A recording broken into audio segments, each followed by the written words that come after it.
Before this app goes away, there is one thing that I really want to talk about that I've never talked about on my page, because I used to work at the UN in human rights and counterterrorism, and I don't know if you saw, but Luigi Mangione was charged under first-degree murder charges, but also as a means of inciting terrorism. I want to share a little bit of a picture of the world that we're living in today under the historical creations that the legally, socially, project-wise that the war on terror has created. You might have been in middle school, you might have been in elementary school, you might have even been born yet. So if you're millennial, Gen Alpha, Gen Z, or you might just be like an adult that lived through it and remembers it, and maybe we all need a refresh, because I think that this case is going to be very interesting and important for us to all follow. I want to say off the bat that I got interested in this work, and I work in this work because I'm interested in protecting people. I believe that the fires that you're trying to put out should not create others, and I believe that in order to have effective security policy, you need to put human rights as the major basis, practically, and also because it's the right thing to do, because we see what happens when it's not.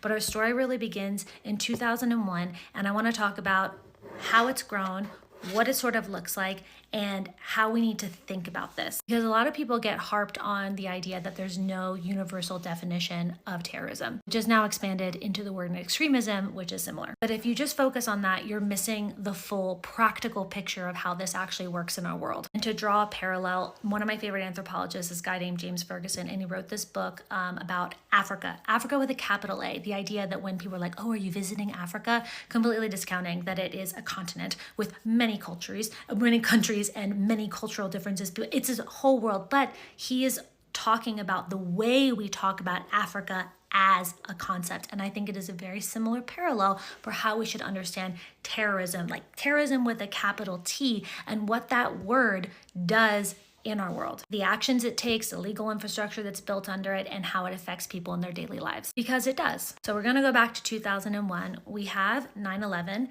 and later in September, the United Nations enacts this resolution called 1373 for the Security Council. It is this broad resolution that basically decides that the UN is now going to tackle terrorism, and it becomes legally binding to every single country that is a part of the United Nations. And we also know later in that story, if you don't remember, the US bypasses Security Council in order to invade Iraq. Now, this is not to discount at that time that there are very real threats to people's safety, and there have been very real threats to people's safety throughout the history of what I'm going to explain. But during this time, governments then begin enacting emergency powers. So basically, there's this kind of with the social contract between us and the government saying, all right, you can take away certain rights to my privacy in order to create safety.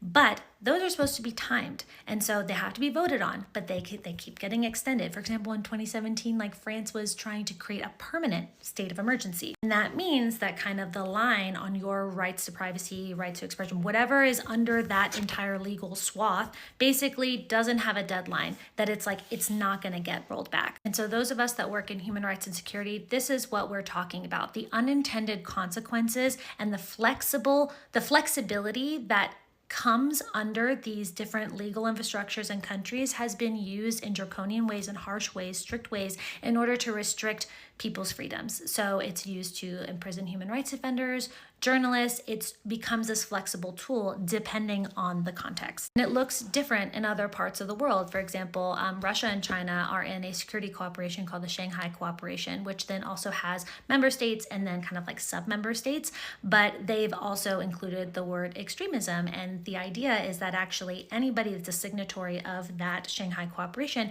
if somebody is charged under terrorism or extremism in one country, it's the same in all the other ones, but it's regional. So that means that if somebody is expressing dissent in one place and is charged under that, that exists to everywhere, physically, geographically around them. And in 2015, for example, China creates this suite of new counterterrorism laws, which are inspired by additional legislation that comes out of the UN, and the kind of consequences and what we see how that's being enacted later in Hong Kong. And so let's just go back to kind of the definitional point, where essentially our criminal law covers this, right?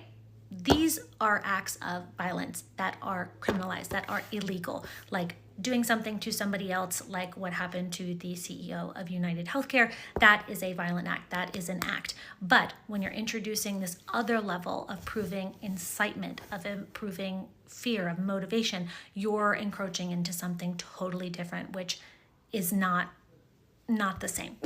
And it becomes this liminal legal space, like if we look at what happens in Guantanamo, where people can get put into that, and therefore they are kind of in this space where you're either not going to get legal representation, you don't have anything move forward, it can go to your military trials, depending on the country and the case. And this can look so different. For example, I remember one case in Russia where I believe it was under charges of extremism, but a person that owned a Ukrainian literature library got charged and thrown into jail, because obviously we know the context. So the fear is when this legal infrastructure is built and then it becomes so open with maybe extended emergency powers that it then becomes a tool of either suppressing dissent, or it can be used in unintended ways that actually infringe on people's human rights. And at the end of the day, that doesn't make us safer. And in addition to just the legal structure, is that so many governments are also going to be and have enacted policies and programs that work with different versions of communities and civil society, all within this name and this guise. For example, in the United States, under Obama, he funded, I think it was like 20 different community-based organizations in order to counter violent extremism, which is incredibly broad term and kind of seen as a precursor, which creates even more expansion of like securitizing so many different things.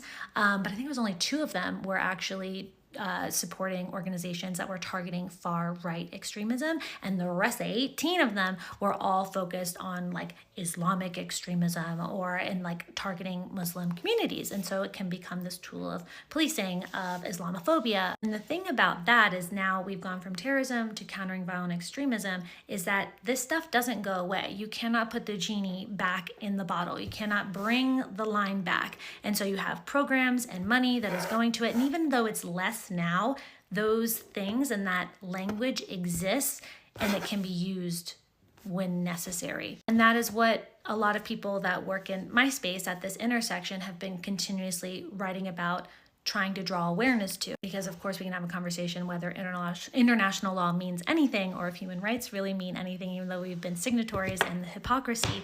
The fact is that when you're trying to work actively in it, you have to point to the tools that you have available. And so this becomes an infringement on the tools that you signed up for. But just for everyday folks, it's important to understand that when we're bringing in that language, we're bringing in this massive historical construction, which has had a variety of different uses and a variety of different use cases, that has created these emergency powers, that has created this infrastructure, that has created these policies and programs. And at the end of the day, for those of us who are genuinely interested in keeping people safe, we want to do the best by everybody in a way that does not subject them to policing, harassment, profiling, etc. Because if people cannot get behind the idea that people have basic human rights and this is wrong, the other part of that is that it's not efficient. You're not actually achieving the goal you said you were. And just add, because this is a long TikTok, it can go into a variety of different industries and activities. And now it's, for example, it can go into tech. If we're talking about the concept of radicalization, that is what I did my master's degree in, because I was so frustrated in my professional world that people weren't actually giving me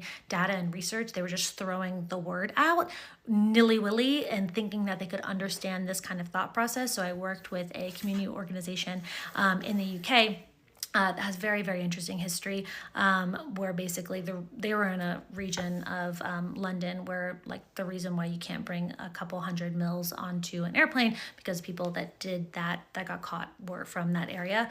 And the process of them working and speaking with families and young people and families and friends who were saying, hey, this person's going down a certain path. I was just trying to understand how that worked and how they worked with the government, but it was fascinating to me just from a personal level, not from the academic level, of like the level of care that families and people have for people that are kind of on this path. But then secondly, in those, from the people that actually do these kind of programs and speak with young people, it's interesting that a lot of their conversations were around the binaries of justice, where they believed that what they were doing was right in order on the same justice binary. And so that was usually the line of conversation, of being able to reframe what was right and what was wrong. And that was able to push people away from kind of more violent routes. But we all need to be aware of the historical situation we're living in, because it is going to be interesting to see how it's being used in this case.